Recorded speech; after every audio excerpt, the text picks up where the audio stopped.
Hello everyone, here's an easy boss guide on how to defeat LIBRA, Creature of Night, or the Equilibrious beast in Elden Ring Nightreign. This boss is weak to Madness, which is the hardest weapon type to find. There's only one spear, as well 4 spells, so you're not likely to find it. However, it is a little bit weaker to magic damage, as well you can also Poison, Rot, Bleed, and Frostbite it as well, so if you find any of those statuses, those are going to be good to use. I found that going with a team of Iron Eyes works very well here, as you can continuously damage him, but the big thing being his relics that he appears later on, and Iron Eye's ultimate can actually delete all of them really quickly, so it's best to have at least one in this fight. I had 2 here, and I also was playing as Revenant, who has some pretty good options as well for holding aggro, as he does have some pretty crazy attacks.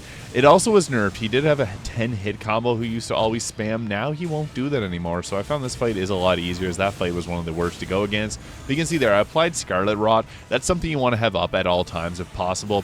And then I went to using my more spammy skills. Now, whenever he does this yoga pose here, you can see there was an Iron Eye that used their ultimate there, and it was able to break him out of it. If he completes that, he does get a shield, so don't let that happen. You do have to run around attacking the little shields that appear near him.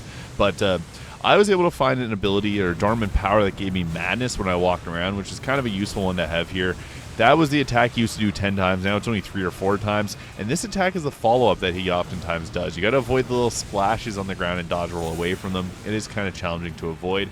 But again, here he's doing his shielding skill, and you have to destroy those relics to make sure that this doesn't happen.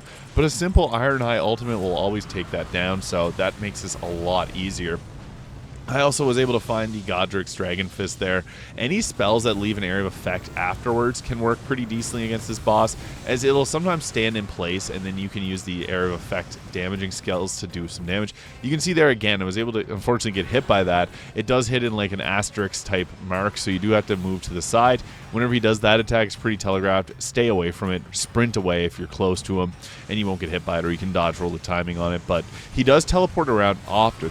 This is something we have to watch out for by dealing damage and trying to run around to him as much as possible. Iron Eye makes this for a great fight because, again, when he teleports, they can continually just keep hitting him.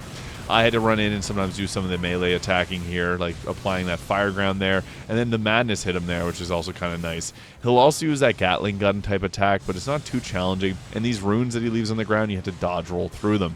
And again, here's his shielding phase. Iron Eye makes this fight so much easier because when you're going to run around and destroy them all, they can usually destroy them in one single arrow, so that can make it so much easier.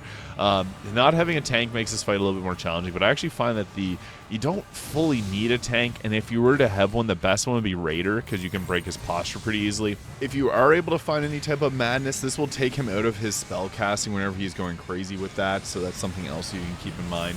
He'll mostly use his pull and staff attacks whenever that happens. But again, here's him using the relics, and you just got to go around breaking them. That's why it's nice to have 2 Iron Eye, actually, because they can continually keep using their ultimates and keep making sure those get broken. And yeah, once you get down to the last little bit, don't get overconfident in this fight. You do have to still play pretty defensively, avoid those large area of effect attacks that they'll do, and just continue to chip away. He'll also leave little remnants on the ground there. You can see those little glowing orbs. If you collect them, it'll reduce your Madness, so that's a good thing if your Madness is building up. But that's an easy guide on how to beat LIBRA, Creature of the Night. If this was useful, hit the subscribe button below, and if you have any questions, feel free to leave them in the comments.